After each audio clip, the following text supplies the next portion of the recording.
I've always liked magic. I had a pack of cards when I was a kid and a book of tricks. I even had a wand. As a kid growing up in the 70s, you couldn't turn the television on without somebody sawing a lady in half.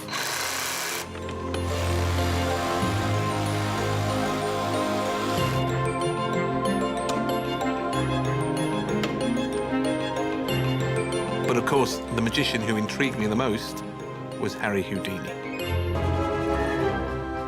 Houdini was one of America's first celebrities, rising from abject poverty to extreme wealth and from obscurity to international fame. He was the original adrenaline junkie, drawing crowds of hundreds of thousands to watch his death-defying escapes. He could make the impossible appear possible. Harry Houdini was extraordinary, the ultimate entertainer. He perfected the art of illusion and was the master of self-promotion. I believe that he was, quite simply, the greatest showman of all time.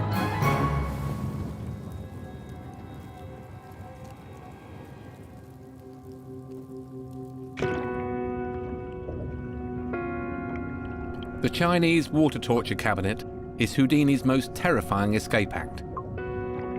Holding his breath underwater for minute after minute, shackled upside down, suppressing fear and panic. For me, this represents everything that is fascinating about Houdini. How he pushed his body and mind to their very limits, risked his life each day to entertain, and used his vivid imagination to conjure up compelling, dangerous acts. But just what drives a man to forge a career cheating death, to stop at nothing, to become the greatest showman of all time?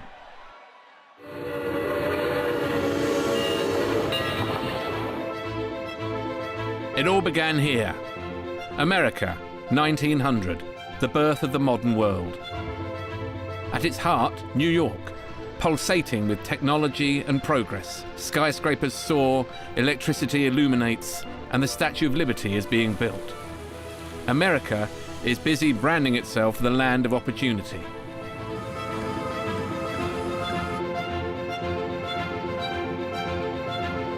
Millions of immigrants crossed the Atlantic from Eastern Europe to be part of this moment.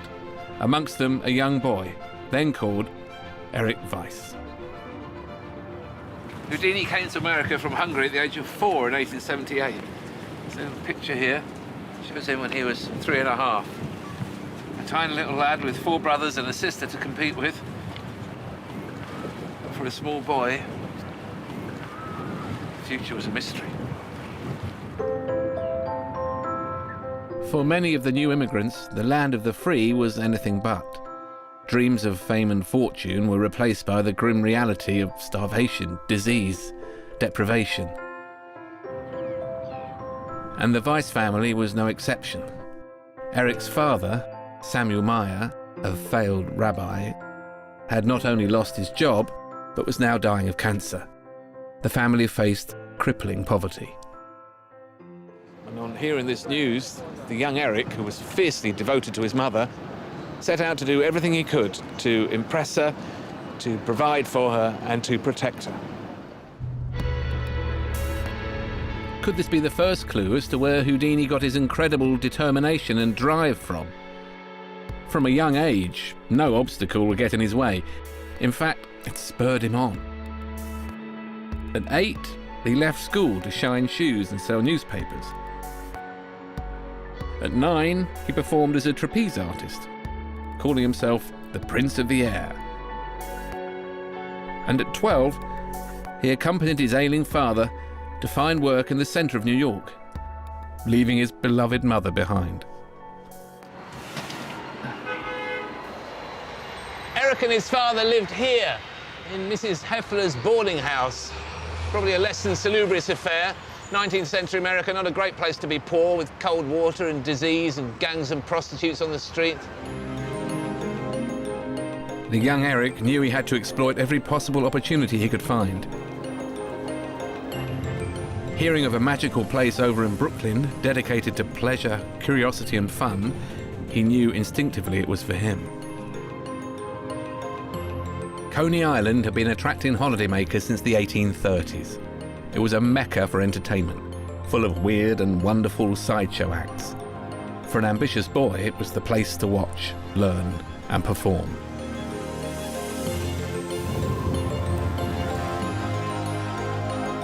Erik was transfixed and set about learning the skills that would later become the basis for his illusions, as, at this time, Erik's repertoire was just simple card tricks and close-up magic. This is one solid steel blade, and if you'd like to inspect the blade to make sure that it is in fact real. One of the most important skills Erik learned was how to relax the muscles in the throat, a technique that would later allow him to swallow keys to set himself free and produce 50 threaded needles from his mouth. All right.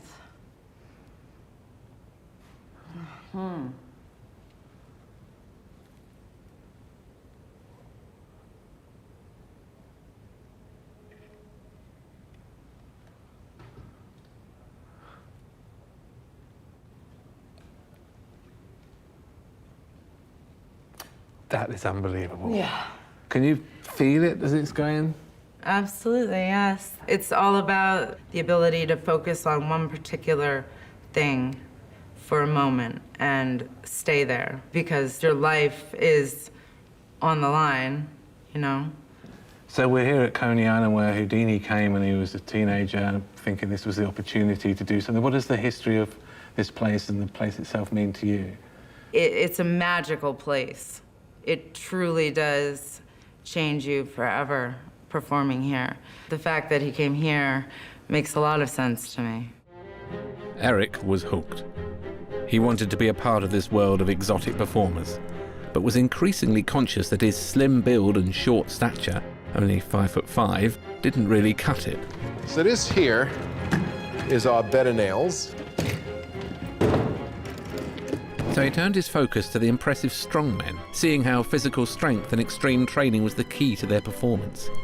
Erik knew if he was to stand out from the crowd, he had to do the same. You want to give it a shot and lay down on a bed of nails? Will I hurt myself? You might. You can feel it. Yeah, they're pretty pointy. Right, Get put in your the position. legs right there. Trying to nail Houdini is a lot harder than I thought. And relax. If you're not comfortable, just adjust yourself. Now, how's that?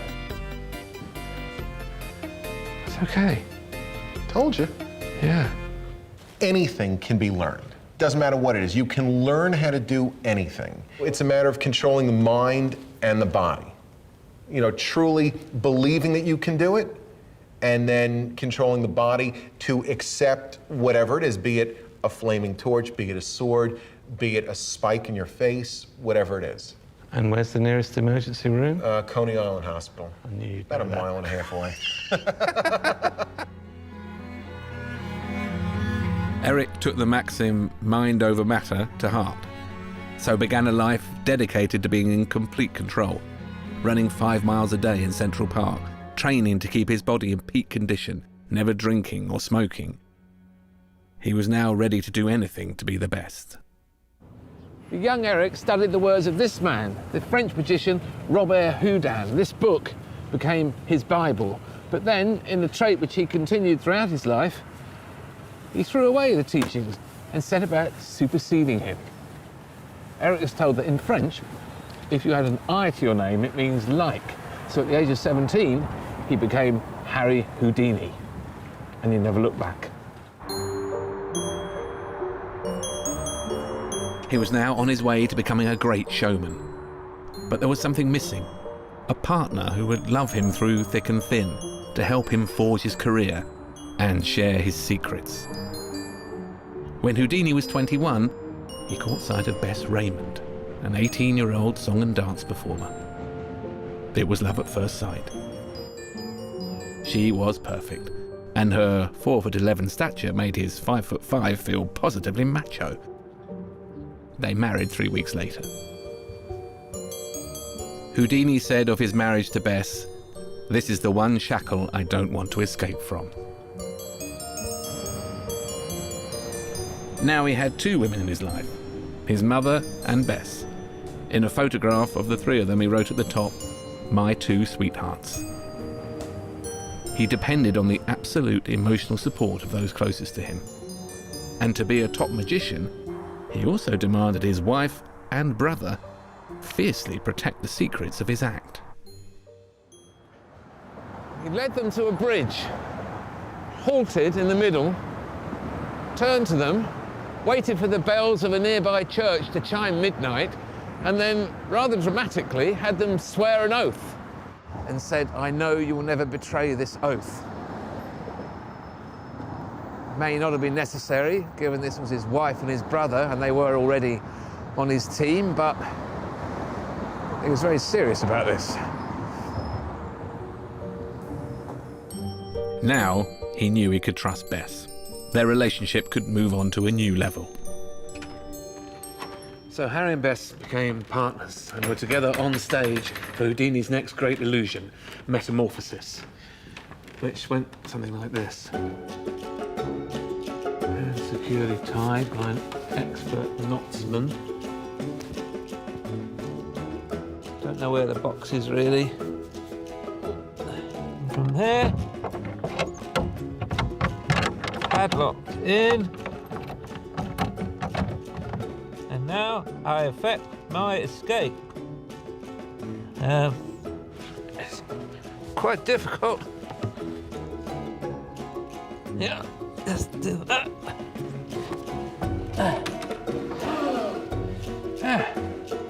It wowed the crowds.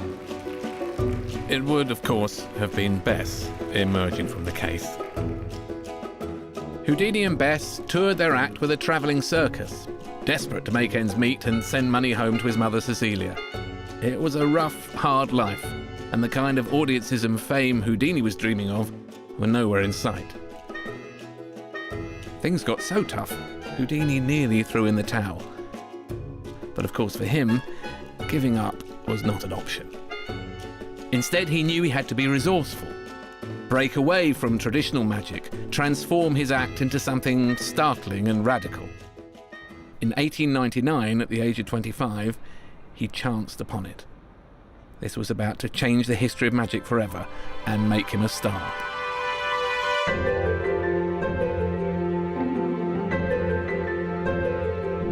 Houdini ingeniously took a familiar object that his audiences associated with fear and incarceration and turned it into something extraordinary.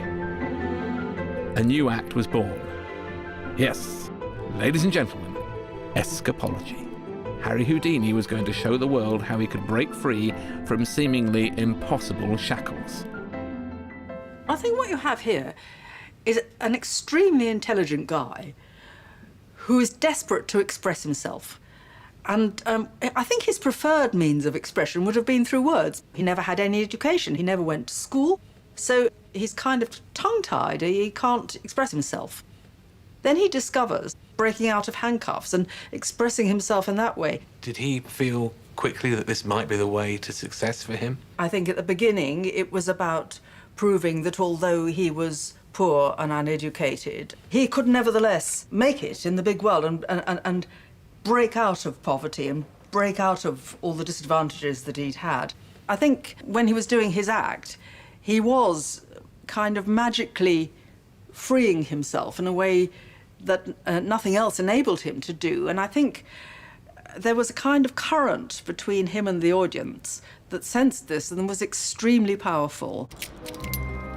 The challenge for Houdini now was to go from being a successful small-town entertainer to an international hit. Ahead of the game, he did what any self-respecting rock star does today. Went on a world tour. America, Russia, Europe. In each city, he printed flyers, advertising himself as the Handcuff King. He set up publicity stunts, demanding the local police to lock him in jail. By the time he had broken free, his shows were a sellout. In 1904, 30-year-old Harry Houdini arrived in London, a city alive with vaudeville acts and music halls. But to his disappointment, they'd never heard of his handcuff escape act, and frankly, were not that keen. Faced with the prospect of failure, something Houdini couldn't stomach, he boldly walked into Scotland Yard, There, he impressed detectives so effectively with his escapes, word got around. He now had one final test to seal his reputation. Here at the Hippodrome in Leicester Square. He was challenged by the Daily Mirror newspaper to get out of fiendishly difficult handcuffs that had, allegedly, taken 5 years to make.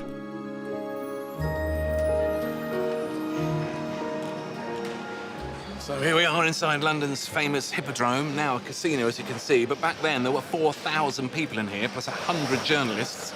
Houdini, with the cuffs on, disappeared behind a curtain and began to struggle. That was the show, the curtain. A band played a waltz and Houdini struggled. The crowd waited. About 25 minutes in, he said he was restricted in his movements by his coat, and could he take it off? And they said no. So he got a penknife and began to cut the sleeves off his coat. Then he reappeared, went back behind the curtain, and commenced to struggle again. An hour went by, the crowd waited, the band played. And then after an hour and 7 minutes, he emerged, cuffless. There was a standing ovation. Back then, 4,000 people on their feet. Houdini now had London in the palm of his hand. He was the biggest star in the country.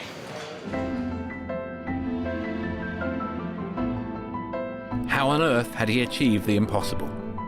That, of course, was his allure. He always maintained an air of mystery. I know he must have used picks and keys, but where did he hide them? Especially as most of the time he was semi-naked. The Houdini Museum in New York might just hold the answers. Here, feel these. So the only way to get into these is to have the key, is that right? To have the key or know some of Houdini's secrets. So could you give me a few examples of places where he could hide picks and keys and gimmicks? Sometimes in his hair, sometimes hanging on the back of his vertebrae, or his wife would give him a kiss and possibly pass the key to him that way. We also have the metal plate that Houdini would attach to his knee, so when he had a certain pair of handcuffs, when you hit the metal plate, that would be able to open up the handcuffs. So let's play a little game. You're locked in. Mm-hmm. Here's the key, sir. Mm-hmm. Ladies and gentlemen, the amazing Alan. Take the key and... I can't get that in there. Ah, very good. No, I can't reach the hole. Did he have a tiny pointy face? Was he like a weasel? Here's the secret. By using this, you would then be able to twist and then open the cuffs.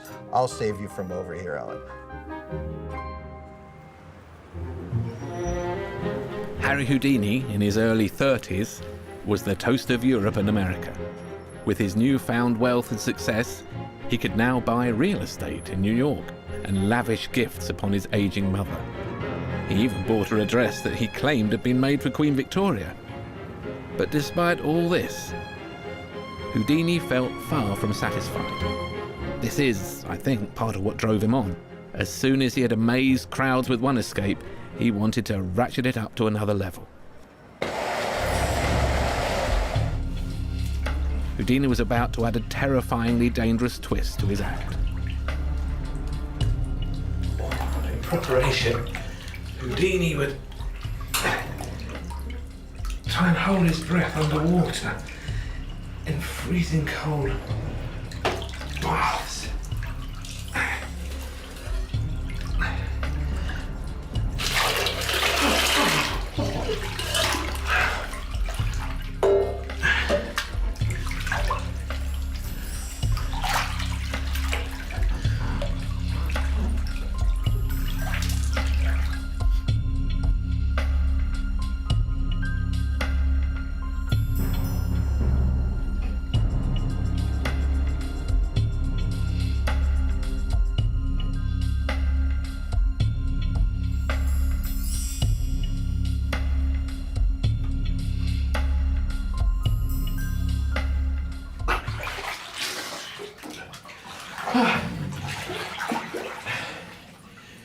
His record was 3 minutes 45 seconds.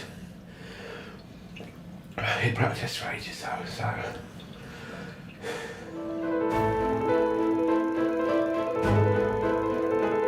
Houdini's instinctive sense of showmanship was extraordinary. Whilst other vaudeville performers were hidden away in theatres and music halls, Houdini did the unexpected, the audacious. He decided to perform his handcuff escapes out in the open and underwater.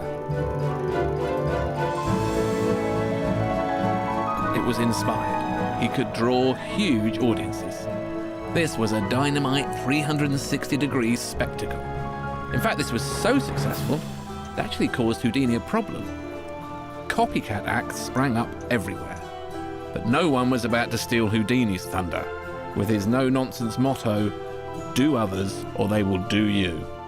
He designed very public challenges to destroy the reputation of his rivals. On the 21st of September 1905, Houdini came here to Battery Park in Manhattan with the intention of throwing himself into the icy waters of the Hudson. He'd set up a challenge with another escape artist, Bondini, and they would race against one another to try and free themselves from wrist and ankle shackles. He plunged, nearly naked, into the water and disappeared from view.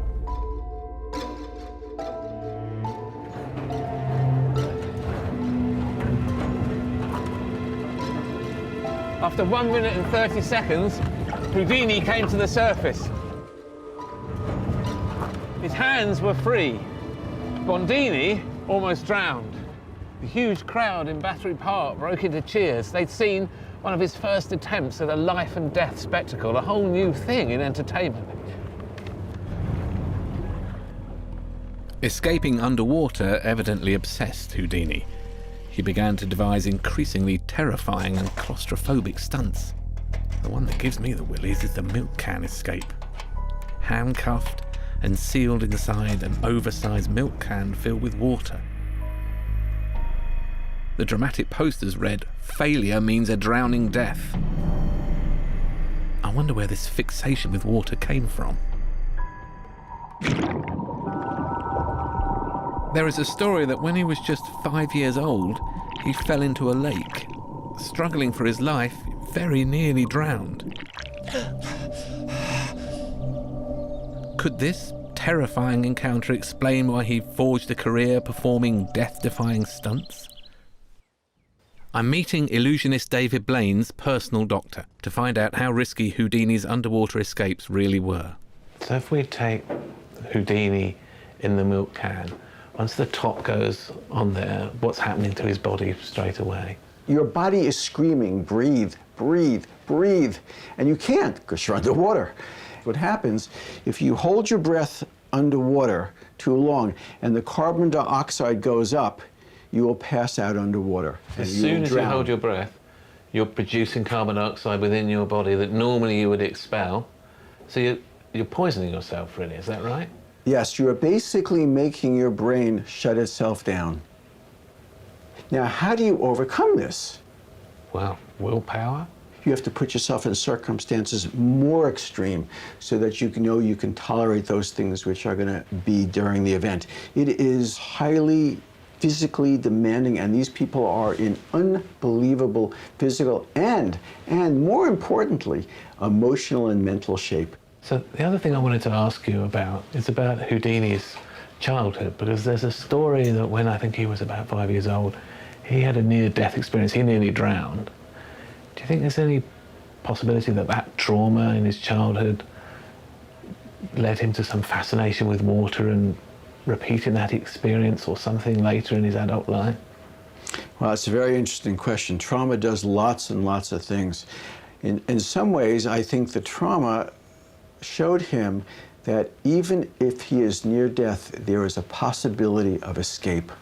And he then used that to say, I can make it so that people will think I cannot, but I will show them that I can.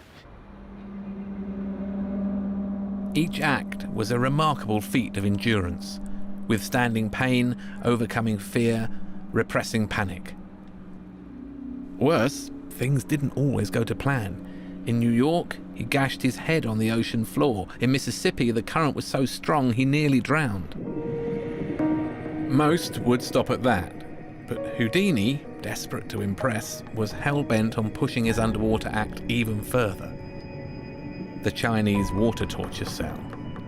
This was Houdini's most notorious act, combining the most terrifying elements: hanging upside down, being confined, being submerged underwater. His performance is pure theatre. Watching Houdini cheat near death is compelling and cathartic, like waking from a nightmare. There is a palpable sense of fear, followed by deep relief.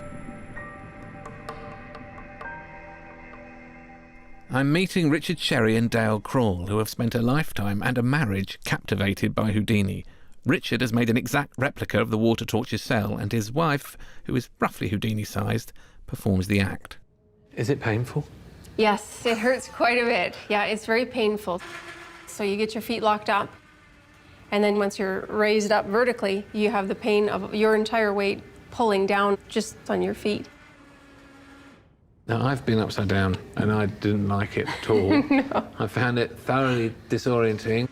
You rapidly lose the capacity to think Quite a bit of straight. pressure on your face when you're hanging upside down, yeah. Houdini probably had the same thing. When you're hanging upside down, it's hard to get that last breath.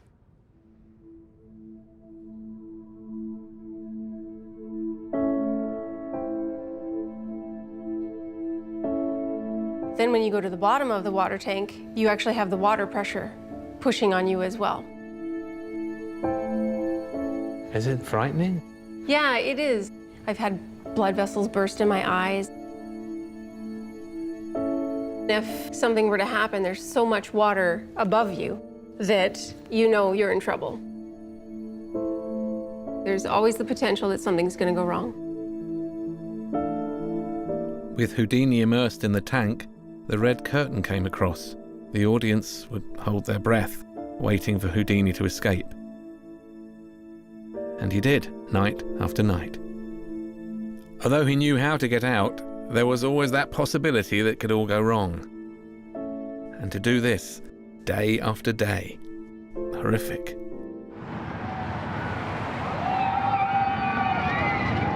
This is about the scariest thing I'm prepared to do. Houdini appeared to get off on cheating death, like his audiences. He appeared to crave, nearly dying.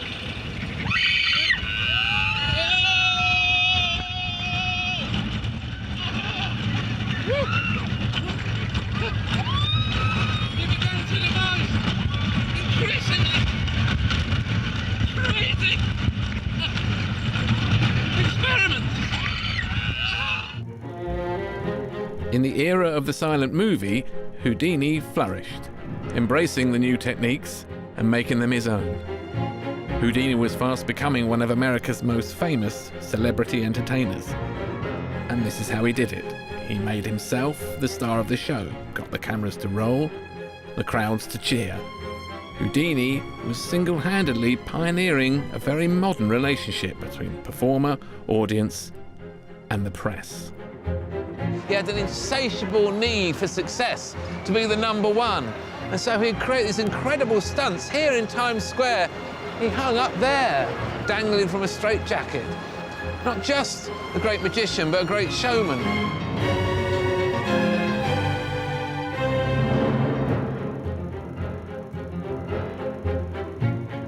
Thank you very much.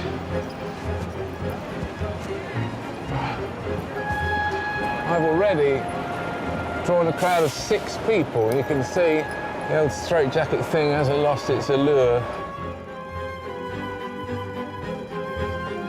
In order to be suspended properly upside down, Houdini would have to lay himself down. And the crowd of people, 100,000 men, all wearing hats, would watch him, trussed up by the legs, and then raised.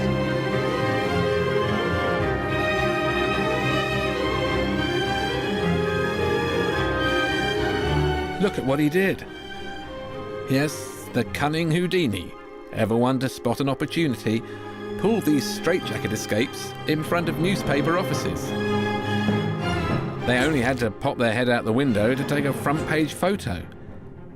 He even suggested the headlines for them.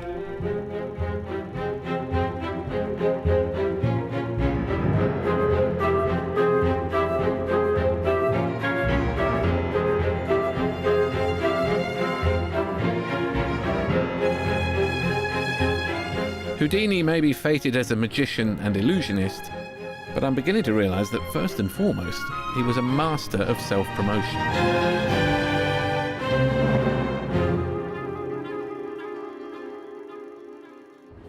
So Houdini's popularity, you can understand. I mean, he was an amazing entertainer, he was a brilliant showman, he was an incredible self-publicist.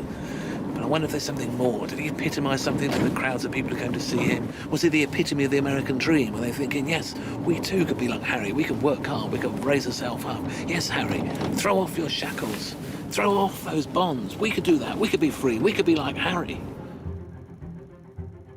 Was Houdini the poster boy for the American dream, cleverly tapping into his audience's hopes and fears? Well, there was a really kind of democratic side to Houdini, you know, performing in front of these hundreds of thousands of people on the street without charging them. When he's in the theater, rolling up his sleeves and coming down to the front of the footlights and addressing the audience as, you know, hey, they're my pals, you know, that's it. No highfalutin stuff. And he used everyday objects, a packing case, a milk can, a straitjacket, things that people used that were all around them. So when they get into what motivated him to push himself so hard? Well, he certainly had a tremendous desire for recognition. Why do you think that was? What was it about him that made him want to be the undisputed #1 every single day? Well, there one can really speculate. I mean, my belief is he was in a family with several other brothers, and I think he was always competing to outdo them. He wanted to be #1 with Mom. There's a wonderful entry in his diary. I think it was in New Jersey. He was handcuffed in a bridge, jumped off the bridge, handcuffed, instantly got out and was up out of the water. And he writes in his diary, "Mom saw me do it." I think that's what Houdini is always saying. Mom saw me do it. Was impressing his mother really his main motivation? I wonder. There is no way of ever knowing what was really going on in his head, but there is one man who could help me get close. He nightly performs here. Vegas, baby. Vegas. Houdini created the blueprint for the modern celebrity illusionists and magicians. You do a big stunt, you make it scary, you make sure you have a huge crowd watching, and you make sure the press are tipped off. This strip is all about hype and fantasy. This is the Coney Island of its day, Las Vegas. And all the showmen and magicians and illusionists here today, they know they are standing on the shoulders of a tiny Hungarian. There he is, David Copperfield. Copperfield's billboard is so big you can see it from the airport. And that is what Harry would have wanted. I've been granted the rare privilege of seeing Copperfield's studio, where all of his illusions are created. It's also the site of his private museum, probably the most impressive magic collection in the world. Houdini is a key inspiration for Copperfield. He passionately collects everything he can.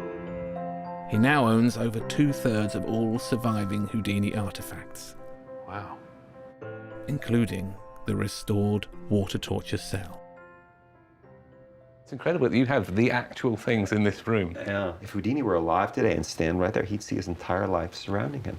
You know, seeing his things, touching them, understanding the care he put into each detail, I found a kindred spirit. I saw the real genius of it. I saw that he cared about that detail. I mean, this trunk just shows how he organized his papers and his plans and his publicity stunts, you know, publicity schemes, it says inside that trunk.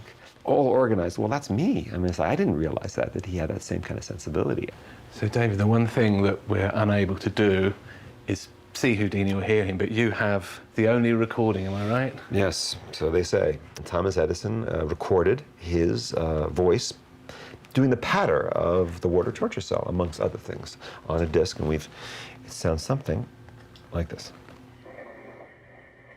Ladies and gentlemen, I take great pleasure in introducing my latest invention, the water torture cell. It's just amazing. I cannot believe that he spoke like that normally when he was talking to Bess at home. Maybe. His performance Bess, mode. I'm home. I want my dinner in the water torture cell. Yes, no. Could have been. You don't know. Where does the drive come from? I mean, he was a very driven man, wasn't he, Houdini? Can you relate to him, that drive to wanting to get to the top and then stay there? Every single artist that has lasted always has a need to get it right. You know, for me, it's, you know, I watch a lot of people who are very satisfied with their work and very satisfied with what they're doing and kind of feel, oh, that was a good job. And unfortunately, I have the curse of not thinking that. I'm never satisfied. Houdini, I think, is the same. I think, you know, he wanted to always prove himself. Can I ask you also a bit about his childhood? There's a story that he nearly drowned when he was 5 years old, and people wonder if that prompted his obsession later on with going in the water and escaping. Do you think there's any truth in that? I think we all in our lives find things that drive us to do what we need to do. You know, everything that I've done with escapes and physical things are all to get over fears. You know, I had nightmares about getting trapped in a fire, and I did a piece called Tornado of Fire. I had a fear of heights a bit, and I did the 10 stories over the spikes, which is totally Houdini inspired. We all have things that we're trying to prove to ourselves to, you know, get past in our lives. So that's really interesting to meet the modern day version, a person who is as driven and as committed to his craft, controls everything that he does, wants to be the best, never satisfied with what he's done. And I really felt like there's a character type there. It's probably the closest we're going to get to Houdini. And then to hear Houdini's voice, although he did sound a bit like one of the goons, was really special. Houdini, now in his late 30s, is earning the staggering sum of up to $5,000 a week, the equivalent today of over £70,000. Still regularly performing his Strait Jacket stunts, jumping into rivers, and if that wasn't enough, he was the very first person to fly in Australia. Oh, and he was becoming a movie star, too. Houdini was a monumental success. But, funnily enough, he was also exhausted. In a rare off-guard moment, Houdini gave a candid interview to the press, hinting at the cost his career was taking on his life and his body. I want to be first. So I have struggled and fought, I have done and abstained, I have tortured my body and risked my life only for that, to have one plank on the stage where the imitators cannot come, one spot where they must fall back and cry, Master. For Houdini, quite simply, failure was not an option. He disregarded any personal feelings and continued what he did best, entertaining his loyal audience with terrifying acts. Hard, particularly as he was suffering trauma in his personal life. His beloved mother, Cecilia, died in 1913. He fainted on hearing the news and was desperately depressed. Another sadness was that Bess and he wanted to have children, but never did. Instead, Houdini would spend time performing magic tricks to sick children in hospital. And in his career, instead of slowing down, Houdini just kept on striving, performing the most demanding of escapes. Do you think he was a bit crazy? It's driven. I don't know if he's crazy, because if he was crazy, he would have been dead. No matter if it's a trick or an illusion, you could die. So it must have taken a toll on Houdini, especially later in his life. Well, doing a show 3 times a day or a Strait Jacket Escape outside in the wind, in the rain, whatever. These are very strenuous. Somebody in their 40s or 50s doing this for 30 years takes a toll on your body. As a matter of fact, he would write repeatedly in his diary, the work is killing, must find another way. Work is killing, must find another way, you know, exclamation. He could feel his powers waning, his strength and his muscles. And yeah, so after a while, Houdini was interested on maybe there's a way to reverse the process of aging. Maybe, wow. Yes, and he was started to investigate monkey gland transplants to stay young from the fountain of youth. The idea was to remove testicles from a monkey and have them grafted to one's own testicles to stay young. And Wow. This was not a passing phase. Houdini studied this for 4 or 5 years, maybe longer. If you'd like to read this is some of his correspondence. My dear Clifford Smythe, just a line to let you know that my friend Dr. Max Thorek, the great gland operator, we'll call him Transplantor, has been invited to speak at the Rome Convention and will arrive in New York sometime this month before he sails. If you care to meet him, I'll arrange a meeting at my home. I know we will have an interesting conference. Kindest regards, best wishes, sincerely yours, Houdini. I love the headed notepaper, Houdini, 278 West 113th Street. Wow. It's amazing.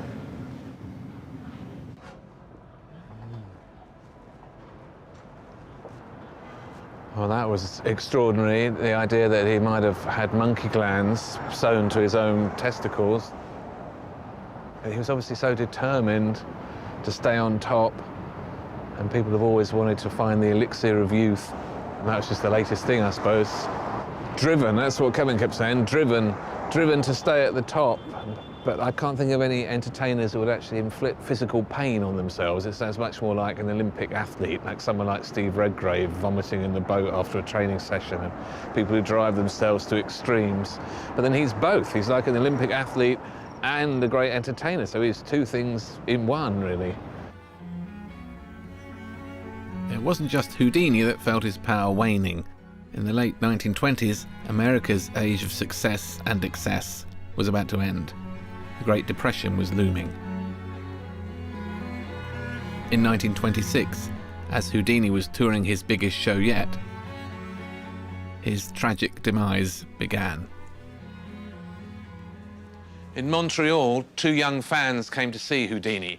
One of these boys asked him if it was true that he could withstand a punch to the stomach. Houdini, of course, said yes. The boy landed several heavy, hard punches before Houdini had had a chance to prepare himself. By the time he reached Detroit, the pain was unbearable. But of course, he went on and did his show despite a raging temperature and fainting between the acts. He was taken to hospital, but doctors were unable to cure his ruptured appendix and peritonitis. Everyone thought the master of escape would pull through. But after several days, Houdini whispered, "I can't fight anymore." On October the 31st, 1926, Halloween, Houdini died at the age of 52. The tragedy is that by wanting to be the best, enduring a lifetime of overriding pain and overcoming fear, he didn't take action when he really was in danger.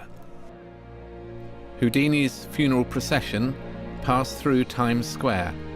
Thousands took to the streets. As requested, his head rested on a pile of letters from his mother. Now, 90 years on, Houdini is proving just as much of a mystery in death as he was in life. I'm off to a séance, as Houdini enthusiasts still try to contact him every year. We had been doing the seance with these special seance cuffs that Houdini said he would open up after he passed away if it was possible. These have been on the table at every seance since 1948. Houdini would have loved nothing more than to contact the spirit of his mother, but he knew spiritualism was a cheap scam. He hated the way mediums preyed on the weak and the emotional, so he took it upon himself to debunk these fraudsters and destroy their careers. But on his deathbed, Houdini told his wife Bess a secret code so that if a medium claimed they had contacted him from beyond the grave, she would know if this was true or not. It seemed he wanted to control his reputation even after death. Well, I'm in New York to make a documentary film about Houdini, and most impressed, I think, by his courage. Houdini meant an awful lot to me because I actually saw him when I was 4.5 years old. And it left an impression on me that will never leave me, I guess.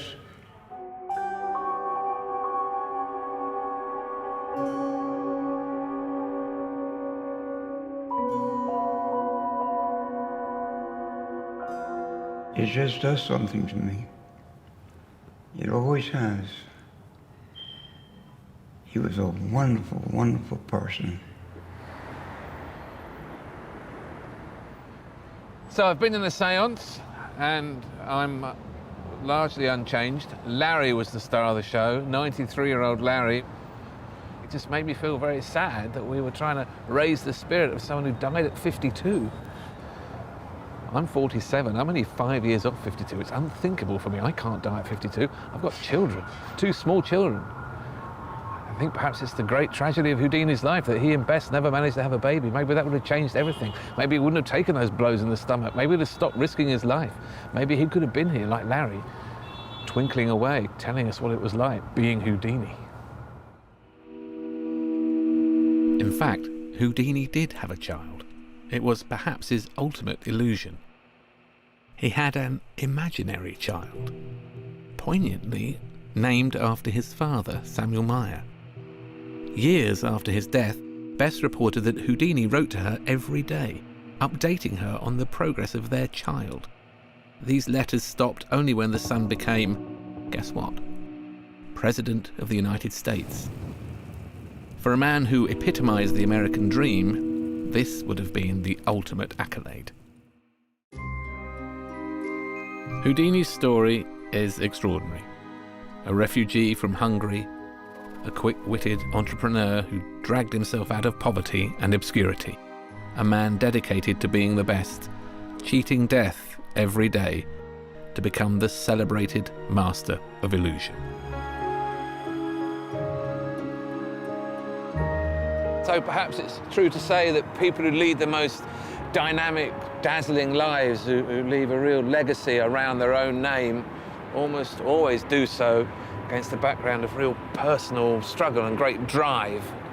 With Houdini, his drive was to push himself, to push his mind and his body in particular to limits previously unknown, to see how far he could go, how far it was humanly possible to go. He made the impossible seem possible, driving himself, pushing himself, but always under complete control. As he said himself, my brain is the key that sets me free. But in doing so, he created the impression of a Superman, a superhuman, a superhero. Some people called it magic.